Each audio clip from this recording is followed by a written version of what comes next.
plaisir et joie que nous nous retrouvons dans le cadre de cette émission Rien que la vérité qui vous est toujours présentée par votre humble serviteur Alvin Beya Moussa Tata. Bonzambe na bonzambe Lola ezofuta simana to ya robaki nzamba boito koye wapi na monso azosela biso bien-aimé dans le Seigneur. Un grand merci na pasteur Feza Messi à la bouche autorisée de l'Éternel en Gamazirike na filo moko ya motema ya Vince Domo depuis Londres pe na maman Gisèle Lukelo motema papa Emmanuel na Boston. Merci na banéonion tout basoutenir vraiment musalo là je vois aussi maman Mami Munga motema papa Blaise Munga na les frères Papi Kongé na toujours sorti il y a album qui sera sauvé na ngamu ya chant du fond. Bonzambe na bonzambe Lola ezofuta simana to ya robake nzamba boy to koye et les sous-sois bien-aimés. Le loto ya mina, nous avons le réel plaisir de recevoir Jules Mutoto, que vous connaissez très bien, qui n'est pas présenté, à qui je m'en vais dire Shalom Jules. Shalom Papa Alvin, mbote mingi na bande ko bazili bakuya ko na biso na mokolo lelo. Ezali esengo mingi parce que Congolais à côté les mains, Congolais comprendre que Singeli a se défendre contre cette fausse politique wa kubengango ya Kabila Nandeko Félix Oba Sangani pour na koluka même encore une fois malheur tout ce que vous ça peuple na mozindo ya bojo ba bango ba kosala oba kubengango libana na bango ya FCC na cash libana na bango. OK. Mais Jules Mutoto, avant que na toko na mozindo na banevisi ya émission na biso, réaction de cause en ndenge to message na ba meeting et ça la maboete. Meeting et salami et le côté des autres mon côté lisas moé et betamite côté on ko c'est ça mukonza mokate ke musala pour mezo salama ndenge singeli Jules Mutoto. Non, dans le pays, Namboka ou bateau Sakamibeko, les gens ont normal les salimans. Les appels à cicater pour. On dit que quand même, non, c'est vrai, il y a Kabila les a raté quand même. C'est vrai, Kabila les a raté, hein? Oh, il y a eu Jules, qui m'a demandé à Saint-Joseph, qu'on a boyé. Pourquoi ça t'est Jules? Non, c'est encourager, déjà qu'encourager. Encourager les peuples, pas les politiciens. Encourager le peuple. Ou Abima qui a na but moko, il a provoqué le côté. Ake ko yamba mona mboka ndeko Martin Fayulu, ake bayambié, akiti na 13h, a commis na Sainte-Thérèse na 17h presque 17h30 à 40 minutes. Et batozo na bazo yema na bango, batu moyani. Mais nous avons compris que Martin Fayulu, le papa Jules Mutoto, a poto kuna na mona ibana ba boketu premier batindelinga ba vidéo non na nyazo ya kotoyo atelmisa peuple soulèvement et salama ba bengana Félix mais to moni na zela discours ngo Martin Fayulu aloba na ne ba yokana na baninga ba boketu premier bazali dessus kuna na poto alobeli na ye loro mo tezani. Le message est très clair. Message naé avant, non message naé il y a avant qu'il y ait des poteaux, non message naé il y a dimanche, il y a Martin Fayulu moko à se métamorphoser, c'est-à-dire à comprendre maintenant son combat. Combat est la vérité de urneté. Le vrai combat ils allaient comme sa population congolaise que Kabila na Félix basala qui dit et dit loana et zindisi biso na muzindo tout makazi. Et pourquoi pas le que peuple est télé. C'est Jules.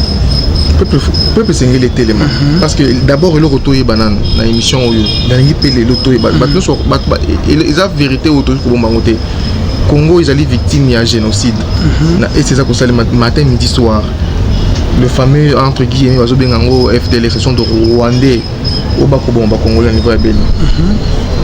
Il y a un génocide déjà au Salma pour que bazo bande kona bango bakendaka na Israël bakendaka soki wa ba récupérer bango pour que ba inséminer bango na kata ya babele na biso kuna na est pour que ba bengana peuple oiza kuna dali boso yami balé mboka na biso dali d'abord victime il y a une guerre économique mondiale pour ba minerais tous en Angola. Nous sommes victimes non seulement du monde entier y compris il y a 9 pays au baza ko environner biso.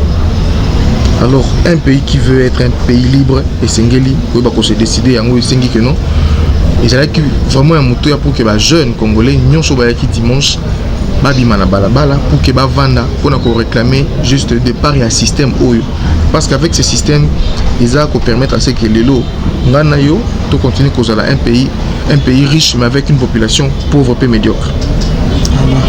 Il paraît qu'une plainte a été déposée contre Martin Fayulu suite à ses propos malsains où il y a qui jour il y a meeting. Comment on a Facebook tout ça écoute nos messages à Jules. D'abord, conditionnel, il paraît d'abord, et le cas de Bosso, ce que tu as na veille à campagne, au moment que tu as lancé un message à le Bakeno, qu'on prenait à quoi tu as abandonné ça, il est profité de la caméra. Ce qui est en top Congo, pour le qui va audio en Congo, c'est caméra qui a dit que ils allaient copier à tu abandonné. Le bac est bas face à nous. Il y a plus de moi. Il y a mis balé. PGR avant penser à nous colorer quand on a Martin Fayulu. Mais à zone en général tango fort ba ote ko funda ima mbitali ba njete ba ko sala ako donner ako pesa ka ba livret d'exploitation ya ako sala ngona na lolingi na oyo ba structure environnement ba lobeli yango batangi na kombo na aba na ko kangana lui tozana ba ministre belé baza kuna ba veut dire bato nyonso basali mabe ya minene na mboko bazana kata FCC akangi bango taki ko kanga Martin Fayulu. Mais ce qui va changer, c'est que maintenant, si on veut s'embraser, et qu'on s'embraser comment? Population comme la balabala pour nous, tout c'est tout le monde va vendre na bino bukendi, qui me documente na bino leki. Le vrai problème, c'est qu'on a fallu le temps.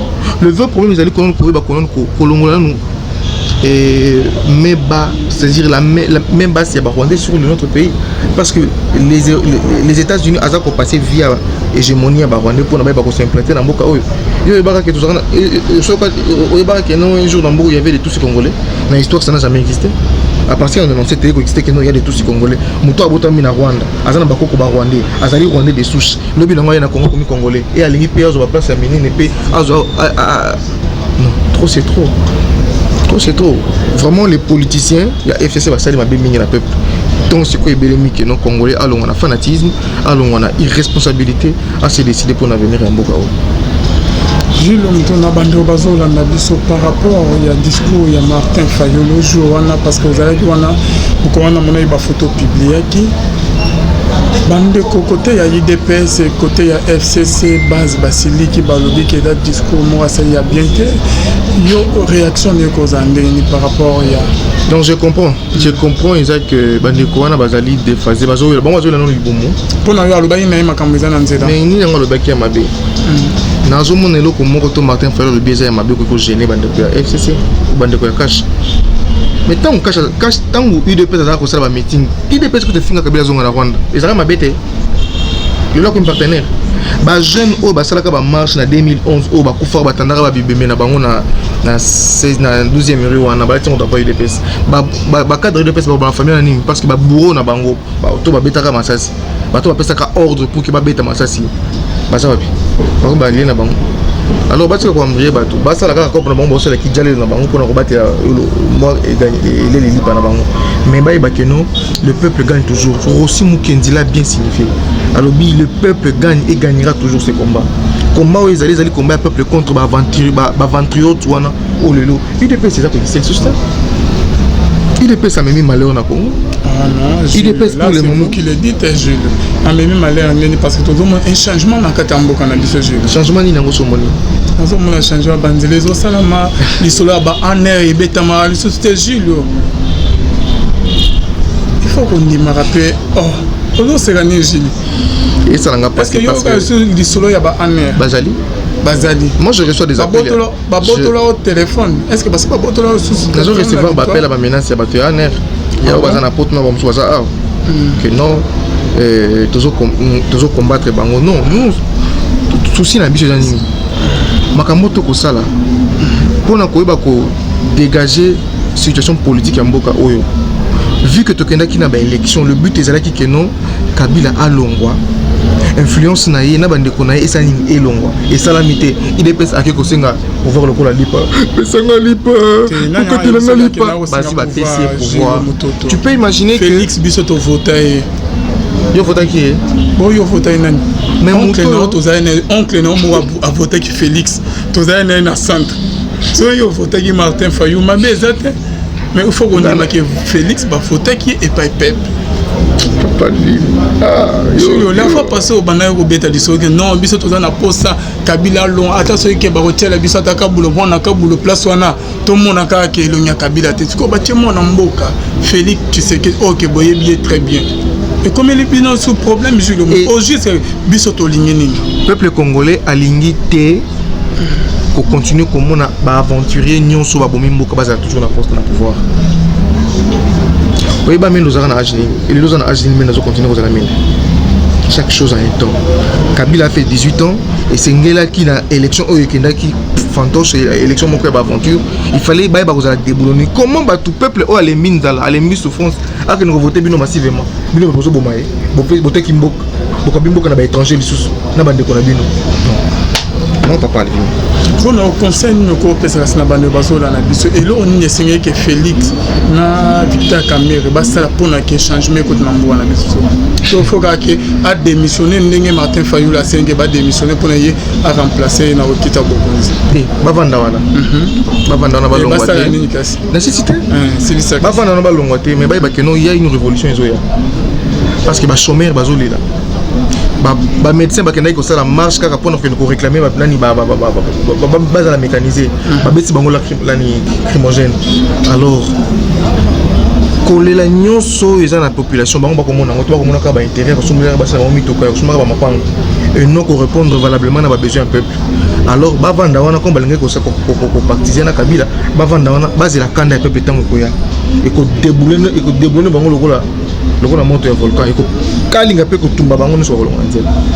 Je peux me répondre à la question mon gars. Oui. Martin Fayulu a lobby que je ne suis pas opposant de Félix Tshisekedi. Je suis plutôt le président élu.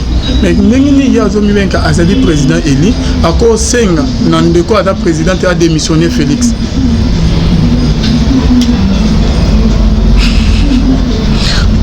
Na ba élection to kenda ils ont la confusion té na ba élection to kenda ki on a gagné ba élection c'est Martin Fayulu. Kabila tali na ezanga te na lobiango mtalo bango kabuye Kabila tali na gauche atali na droite amoni parti oyo eza la corruption té n'importe quoi azu pouvoir ça ni après si bango c'est pour dire quoi c'est Kabila qui a voté Félix non c'est Kabila qui a nommé Félix c'est Kabila qui a voté qui a nommé veut dire Kabila lui-même il s'est fait député il s'est fait peuple il s'est fait candidat il s'est fait machine il y a mort à sa ligne. Mais non, vous voulez nous dire que non, on a 88 millions d'habitants, plus de 100 millions d'habitants dans le Congo. Kabila, il est l'homme le plus intelligent de tout le monde. Non, il est rusé. Et Martin Fayulu a fait un appel solennel à ABC. Je veux dire, il a un peuple. Zongi, c'est le peuple. Parce que tu es inféodé. En vrai, les lots, non, non, patron, il y a FCC. FCC, c'est un patron. Félix Nani. C'est Kabila qui donne les injonctions. Et il y a un de Moko. Garda qui anonymat naé à cela qui ngaï mais ça dit que non mon frère Kabila a retravaillé la présidence comme président à la bureau naé zawat la présidence si présidence Karamoro ça veut dire ça je le makamo ba comprendre Karamoro tu es d'accord qui moté mamabe na ko ko za mtema bete ngana zane na souci ya mboka avec ndeli boso parce que mboka pone que ndeli boso il faut Martin Fayulu à la tête du pays. Et la question au monde kamba Congo comme Martin Fayulu té ils kambu ya ngai congolais ngamu ba Congo mswahili biso ba congolais totalement parce que il y a un complot contre notre pays. Il y a un complot contre notre identité de Bantou. Il y a un complot contre nos minéraux. Il y a un complot contre notre avenir et de nos enfants. Alors, c'est comme Fayulu n'est qu'un individu au hasard acteur politique. Mais non, le problème où ils ont à Congo, c'est un problème il y a Fayulu. Il y a un problème il y a Bissot Nyonso. Tout le monde qui fanatisme. Parce que attends le lot qui fait pas comme président ou bien comme président, pas président. Il y aura toujours des problèmes. Mais les Camerounais, il faut que le peuple congolais ait une identité sur le plan mondial. Nous sommes un peuple fort sur le plan international. Au moins, il y a aux États-Unis pour que Bazoua, la NASA, l'espace, pour que Bakende, l'espace, il passe par la RDC.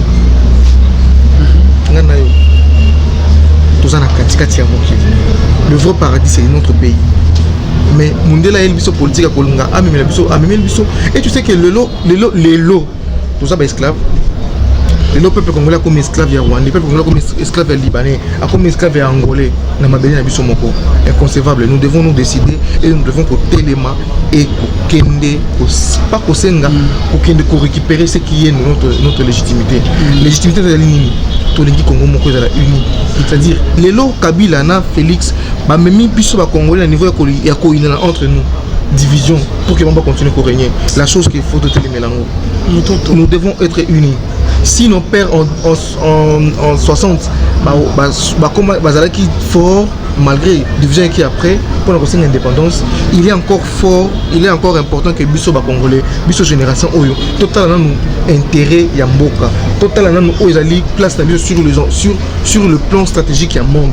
Nous avons joué un rôle partant ce que nous avons. Mutoto Julio, Bando Bazo la Nabiso, Félix et Signa démissionné. Julio Toza ba réaliser Bando Bala na biso na caméra, papa. Est-ce que tu as la caméra? Automobile Julio. Toza biso mi ben na plateau.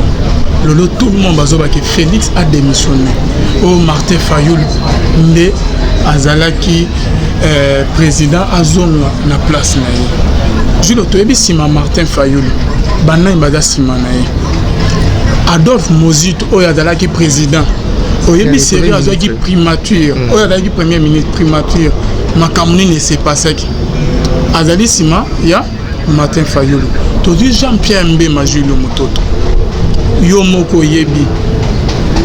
Ateka na yebo konzina ba makamusu oke tokolo ba liboso a caméra te Julio Mutoto. Basangana na Kabila oke bozo telemela lelo. Kabila ba komi na Félix no lelo bozo telemi. Bango mais Mbemba oyebi kuti seri mo a telema que tant que peuple ngebi malibanda abi que oya ko bi malibanda oyoki ndenga bangisa kibiso. Moïse Katumbi avec pire Kabila. Oyebi ba makamnyo tout c'est pas ça. Yo za sûr que na bandeko que asi ba trahir biso peuple déjà bazon mazu na bokonzo za sûr que changement kozala. Le vrai changement est à Bangwana. Parce que Martin Fayoul a été dirigé par les trois têtes. La conseillère Malbane Panayomoko. Le vrai changement est à la politicien. Le vrai changement est à la bactère politique. Le vrai changement est à pas peuple. Les politiciens balaxi niveau na bango limitation, il y a intelligence limitation il y a maïe na bango. Parce que besoin c'est une démission pour Martin Fayoul a idée na question. Maintenant c'est comme si on répondre à la question na c'est ça direct. OK, si ça c'est. Et puis on a trois questions mon bombe direct toi na bien. Le vrai changement tous les pas peuple. Parce que peuple n'est pas mokondi, peuple est souverain. Ce qui n'a pas le balwa que non, nani mokondi, peuple n'est mokondi. Mais peuple en gros, le même politicien va même peuple à niveau morobo à comprendre tes souffrances naé. Ba mine ba complexité. Olobi le roger solo. Katumba yaki na Kabila. À se repentir dans le ndenge naé. Déjà makambo naé. Mais lelo pona lelo, moi je dis biso ba kolombo ka tolobi que non biso. Ba kolombo ko zali ngai yo ba chômeur. Ma maman oyo baza koteka bano bako senga mbongo na balabala ils allaient ensemble les congolais nyonso o baza ko croire te na ba individu politicien mais baza ko croire na ba idée ko permettre à ce que toi ba ko délivrer mboka oyo toi ba ko longola mboka oyo na occupation toi ba ko payer sa forme na identité nouvelle. Il y a un homme congolais à lobby, les politiciens, les acteurs politiques au moins ba keno ka pas fait et pas nani et pas il faut ne ba tomber bazali. Mais FCC il y a encore des milliers de dégâts. Ce qui veut dire que non, les acteurs politiques, il y a les lots, exception Zali. Mais la plupart, ils sont mini, la plupart, ils sont Django. Alors, Ngonga et Belemi, c'est le peuple congolais. Tout va se déterminer comme un peuple qui veut son bonheur. L'Afrique attend beaucoup de nous et nous devons faire autant pour notre avenir. Les lots, tout ça, les lots Congolais comme esclaves, il y a pas. Parce que les acteurs politiques, il y a les lots, bakota ande mabomu na bango, bakota la basi na bango, bakosumbaka ba mapango na bango na libanda ya mboka. Bazo penser avec na ba projet majeur aux pour na ko ba ko permettre à ce que jeunes na Congo comme lobby indépendant. Les lots ba jeunes biso tomber l'extra awa. Ba jeunes bazana ba prendre to abotien parce qu'il n'y a pas une politique qui permettre à ce qu'une politique sociale qui permettre à ce qu'il y ait une émergence moko ba jeunes. Mais les lots, il y a encore aussi une absence d'un leadership criant dans mboka na biso sur tous les plans, même la nouvelle opposition absence de leadership ezali aucun la majorité aucun pas ba jeune les lois ba église pesa ko sunga bon peuple té baza toujours au service ya ba imposteur. Alors nous peuple congolais nous devons dire que to lembi souffrance déjà to za nanzala hôpital na malamu za raté misala ko n'en parlons pas mais oso kufa na yo. Alors il faut se décider s'il faut qu'on bimana bala bala tu sors une fois pour toutes peu qu'on en a côté. Yo zolo ba na micro na ya mokonzi na bino ko Martin Fayulu ko ko ba na meeting. Comment ozo ko misa Martin Fayulu mokonzi nanga? Non pas présent mokonzi. Bon Gilles Mutoto. Martin Fayulu et Alobi que Tshisekedi n'a pas de pouvoir, c'est Kabila qui dirige. Alobi a solo quoi. C'est la vérité. Oui bien voté. Na bien voté. Oui bien voté. Na bien voté. Merci sa question. Merci ça bon répondre quand même.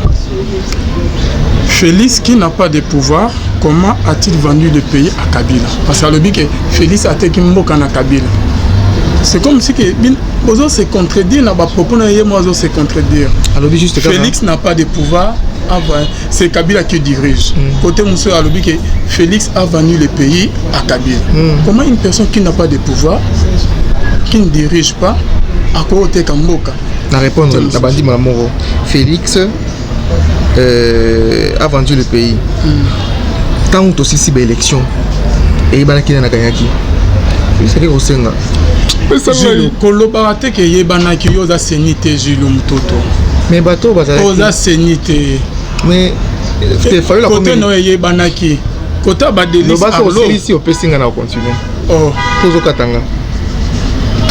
Ngaling Toto Katana. Na lingi so ngala lobby aussi singa na lokio. Si ça reste bon on a répondre. Et si quand on dit que non, est-ce que Fabien dit que non, Félix a vendu le pays? Mais c'est vrai. Alvin. Olambi Foufou. Bapi million Dakal. Bapi million Tosha. Bapi million Safo. Mais bapi sur Pilipili pour les rangs. Mais Robert là non? Robert a dysenterie. Comment Félix peut être président juste car veut dire il a sorti talibé na élection de l'équipe na 37 ans à combat UDPS a gagné la présidence et Sili a gagné vice-présidence à l'Assemblée nationale et Sili a gagné juste car gouvernorat à ville moko soki à Kasai wana et Sili. À qui la faute? Papa, na 37 ans le peuple a dit non à Kabila. Le peuple a dit non. La souffrance au Kabila Memeli Bango, le peuple a voté les changements. Et ces changements-là n'est pas reconduction. Il y a FCC. Provinciaux ne va voter qui. Yo le bique yebana déjà que Félix a soit quitté. Pour que député aille bakozala pour que député Félix Arlo. Otunu Mombaya, ba oyeb so que ba voter qui na bango Félix. Ba lo ba que yebana qui na que Félix mutarobi président. Côté notamment que voter qui était en dehors que yebana qui y a robimata. Voter ça secret ne vient voter qui Félix. Si au retour le bango que yebana qui na que Félix a suité. Et yeba yo travaille en asénité. Ozomelo que la makambo. Oh. Je tango aux un programme qui tourne en France. Obi que ba bango mabanga. Pour makambo ozolo ko ça makambo la vérité Félix n'a pas gagné les élections. Félix a quelque singa élection, a quelque singa yemo lo ba en Angola. J'ai envoyé mes émissaires pour dire à Kabila que je vais lui garantir. Kabou est secrétaire général na bango, Azo Finga Fayulu na Tongo. Alobini, Kabila atali na gauche, atali na droite, atali parti politique où ils ont la corruption. Et ils ont la corruption. Où ils ont la corruption. Et parti politique où ils ont la corruption. Il y a Martin Fayulu bon, où ils ont la corruption. Là c'est ça. Martin Fayulu parti les ans. Là c'est ça. Robert Aka la mbuka parti n'est payé. Posez la question au moment. OK, vas-y. Alors que non Kabila atali na notre pays bango pouvoir. Papa c'est Kabila il est qui a pris son pouvoir dans Boko. Il n'est rien.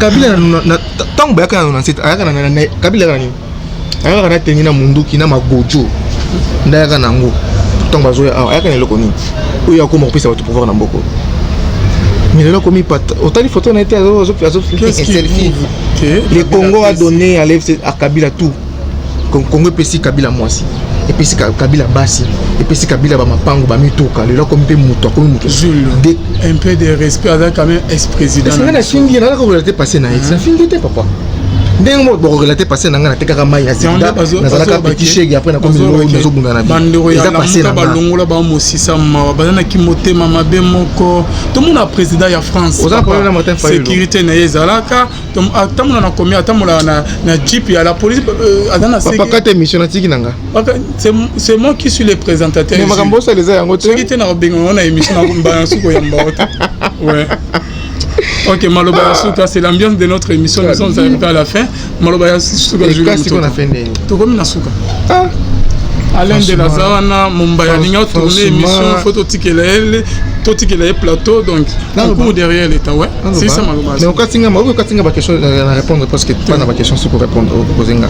Mais c'est mon azan angouza que la remercier d'abord Batonyon So Bakenda qui le peuple congolais télémi à comprendre que avenir Yambo Canabiso, ils ont dépendre de Félix T, ils ont défendre na FCC, ils ont dépendre na FCCT, ils ont défendre na Moutouté, mais ils ont dépendre na groupement politique mon côté.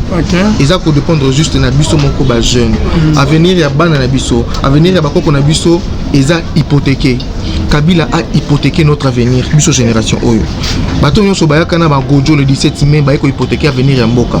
Ils ont vendu le pays par les Chinois, bateki mboka par les Libanais, bateki mboka par les étrangers. Le Rwanda a commis pays, a commis pays producteur et à coltan, basé en gisement à mon côté. C'est grave. L'ère est venue congolais. Le monde qui fanatisme. Au sali 37 ans à IDPS, qu'est-ce que tu as bénéficié?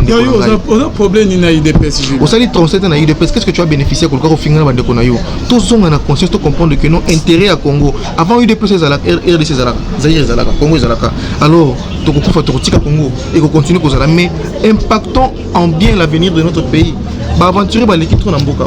Il est temps maintenant de se décider. Nous voulons quoi? C'est que nous voulons, nous, cette jeunesse, système OF, parce que ça, nous avons 18 ans, ils ont là qui ont et l'on est un mariage oyo un féodé Félix na de pays na Katia FCC qui aura changé la vérité. Les gens témoin change mes alliés parce qu'il y a déjà un Josué qui est Félix. Le vrai Josué, c'est le peuple. Les gens Félix. Voilà, Julio Mutoto, Tokomi Nasuka. Tokomi Nasuka, parce que tu continues pour le bas. Peut-être qu'on a une émission de Papa, Minitage, il y a une émission de Nasuka. On a Nasuka, Tozanan. Parce que le combat continue. Le combat, il a lutté comme il. Tozanan, ce qu'on a dit que nous avons eu une émission. Barobenga Yot. Peuple Kobenga Yot. En tout cas, Julio Mutoto. Oui. Tout ce que c'est émission, on a 3 questions. Vrai ou faux? Ok. Réponse Noé Zakawana. Ah, ok, Jean. Est-ce que Martin Fayulu, après meeting, il y a ça qui n'a pas propos au directeur, qui joue à meeting, à cause de l'arrêté? À cause de l'arrêté. Ok. Est-ce que état de droit avec Félix Ezadli possible? Il y a possibilité.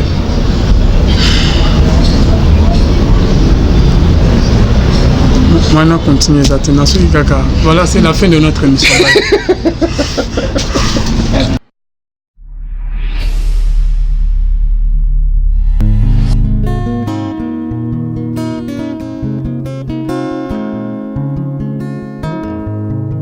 Le temps passe et ne s'arrête jamais.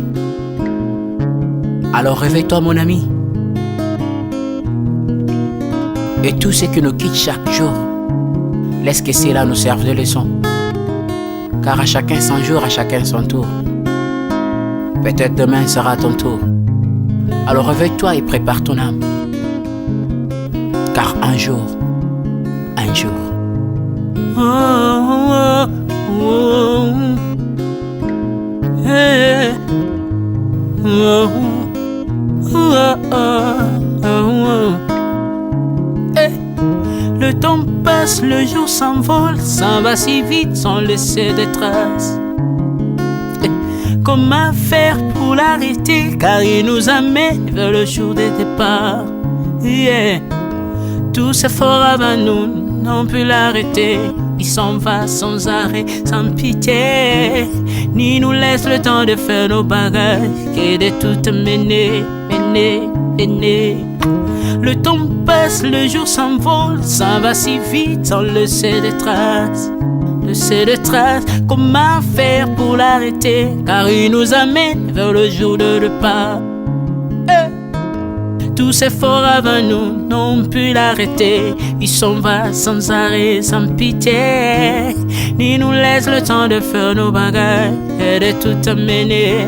Il s'en va seul sans nous. Faut me perdre tout plutôt que de perdre son âme, à quoi bon tout gagner, ben sera que vanité. À quoi bon tout gagner, perdre son âme si l'on est censé de tout laisser? Moninga, verser le sang de l'autre, si demain sera le tour, tu seras seul comme dans un miroir. À quoi bon tout gagner, perdre son âme si l'on est censé de tout laisser?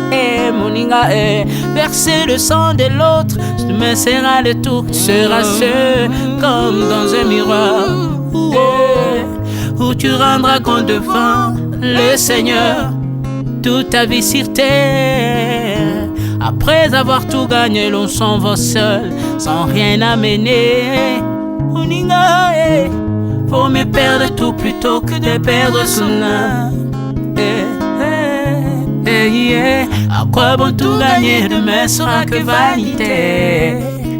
Vanité, faut me perdre tout plutôt que de perdre son âme. Perdre son âme, perdre son âme. À quoi bon tout gagner, demain sera que vanité. Moninga, Moninga, Moninga, Moninga, tala tangwe koleka. Moninga, Moninga, tala bato bako kende. Kosala lolendo na mokili okanisi mokili yango yayo. Tala bato bakoleka. Tango ekomema nga, tango ekomema, tango ekotika moto te. Bakulutu bayakala basi bakende. Moninga, tala tango ekomema. Papi Charles Mombaya si akenda kala. Otango otango eza komema. Ya Mari si akena misa mungolo tala tango ebebi papa de baba si akenda kala. Tango tango eza koleka. Ale moloto si akenda kala. Otango otango eza koleka. Ata mobutu sesese kokukungwendo wazabanga asi akenda kala. Tango eza koleka. Mzee Laurent Désiré Kabila akenda kala. Tango eza koleka. Tango ekotika moto te, tango ebangaka mokolo te. Liwa bangaka mokolo te, abangaka peleki te. Abangaka motambongo tayokaka pe mobola mawa te. Liwa tango ayaka amemaka moto nyonso moto nyonso tango ekoleka. Engela bomoi na yo epana yawe. Tango ekomema engela bomoi na yo. Mokolo na yo ekoya okokende ndenge nini. Le temps passe, ne s'arrête jamais. Le temps passe. Moninga, Moninga, Moninga, tala tango ekomema. Moninga, Moninga, tala tango ekoleka. Moninga, Moninga, Moninga, tala tango ekomema. Moninga, Moninga, tala tango ekomema. Tango ekotika moto te. Engela bomoi na yo.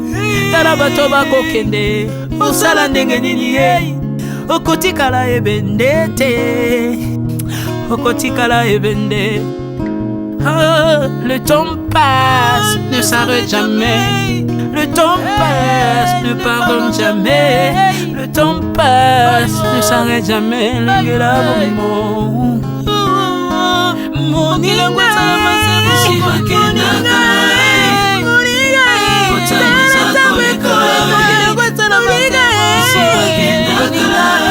tala tango ekoleka.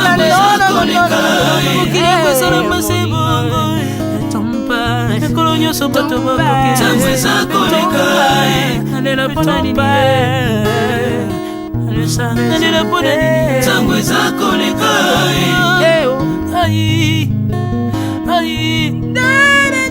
Tango eza koleka.